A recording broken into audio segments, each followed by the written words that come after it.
चाहे SSC steno का exam हो या डीडीए स्टेनो का एग्जाम हो, दोनों में रीजनिंग तो आती ही है, लेकिन क्या दोनों का रीजनिंग का सिलेबस सेम है? तो आज के वीडियो में हम एसएससी स्टेनो और डीडीए स्टेनो में रीजनिंग का जो सिलेबस है उसको कंपेयर करने वाले हैं और एनालाइज करने वाले हैं। और अगर आपको इसकी पीडीएफ चाहिए होगी तो टेलीग्राम चैनल से जुड़ना ना भूलें। टेलीग्राम का लिंक मैं पिन कमेंट कर दूंगा, वहां से आप ज्वाइन हो जाइएगा। तो सबसे पहले हम एसएससी स्टेनो के रीजनिंग के सिलेबस की बात कर लेते हैं। तो देखो, एसएससी स्टेनो का जो रीजनिंग का सिलेबस है उसमें वर्बल और नॉन वर्बल दोनों हैं। कौन कौन से टॉपिक हैं? तो एनालॉगी हो गया, सिमिलैरिटीज हो गया और डिफरेंसेस हो गया। उसके बाद स्पेस विजुअलाइजेशन हो गया, प्रॉब्लम सॉल्विंग हो गया, एनालिसिस हो गया। देन उसके बाद जजमेंट हो गया, डिसीजन मेकिंग, विजुअल मेमोरी।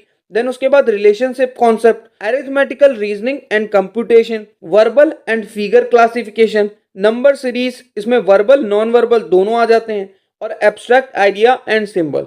तो ये था एसएससी स्टेनो के रीजनिंग का सिलेबस। अब हम देखेंगे डीडीए स्टेनो के रीजनिंग का सिलेबस को।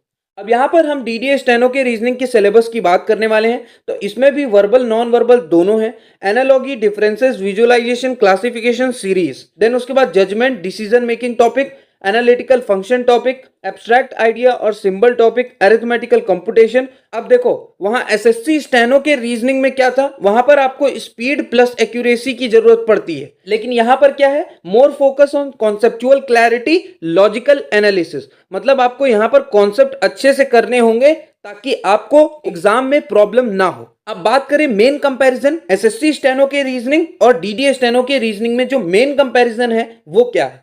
तो देखो, जो एसएससी स्टेनो का रीजनिंग का एग्जाम होता है वो इजी टू मॉडरेट लेवल होता है।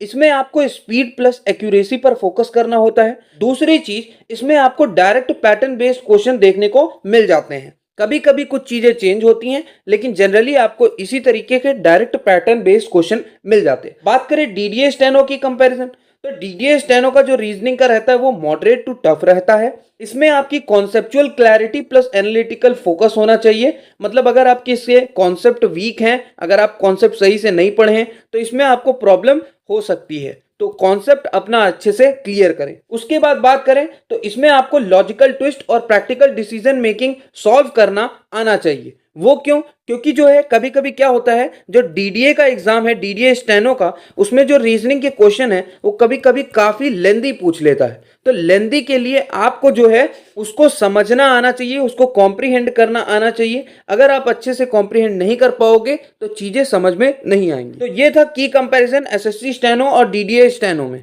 अब बात करें इसकी स्ट्रेटेजी का सजेशन क्या रहता है, तो आपको क्या करना है, अगर आप एसएससी स्टेनो एस्पिरेंट हो तो आपको स्पीड बेस्ड रीजनिंग के सेट्स लगाने, मतलब वहां पर टाइमर बेस्ड टाइम लगाना है, और उसके बाद रीजनिंग के सेट को, क्योंकि यहां पर क्या स्पीड प्लस एक्यूरेसी मैटर करती है, तो आपको अपनी टाइमिंग की स्पीड बढ़ानी पड़ेगी। नेक्स्ट बात करें तो आपको focus on accuracy and time management. आपको अपना टाइम मैनेजमेंट करना आना चाहिए, है ना। और हो सकता हो अभी सीपीओ में सेक्शनल टाइमिंग लगा है, तो हो सकता हो आने वाले समय में एसएससी के स्टेनो एग्जाम में भी सेक्शनल की टाइमिंग लग जाए। तो वहां पर अगर 50 क्वेश्चन 30 मिनट्स में करने होंगे तो आपको पक्का अपनी स्पीड पर काम करना होगा। तो इसीलिए आपको टाइम मैनेजमेंट बहुत अच्छे से आना चाहिए। नेक्स्ट हम बात करें डीडीए स्टेनो की, तो आपकी जो कॉन्सेप्चुअल क्लैरिटी है वो बहुत अच्छे से क्लियर होना चाहिए। नेक्स्ट उसके बाद आपको जो एनालिटिकल और ट्रिकी रीजनिंग के जो प्रॉब्लम्स हैं उसको भी सॉल्व करते रहना चाहिए।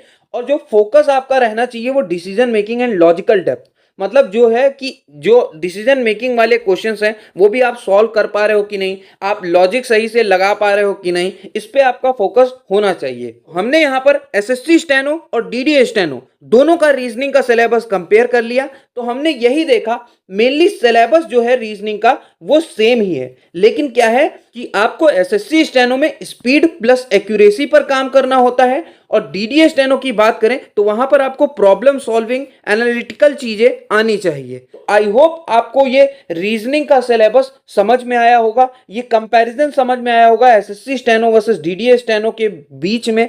अगर आपको ये वीडियो पसंद आया तो वीडियो को लाइक कर देना, अगर चैनल पर नए हो तो सब्सक्राइब कर लेना, क्योंकि ऐसी ही हेल्पफुल वीडियो मैं आपके लिए इस चैनल पर लाता रहता हूं। और अगर आप टेलीग्राम से नहीं जुड़े हो तो टेलीग्राम से जुड़ जाना, वहीं पर आपको पीडीएफ्स और हेल्पफुल कंटेंट मिलता रहता है। मिलते हैं नेक्स्ट वीडियो में, तब तक के लिए थैंक यू फॉर वॉचिंग।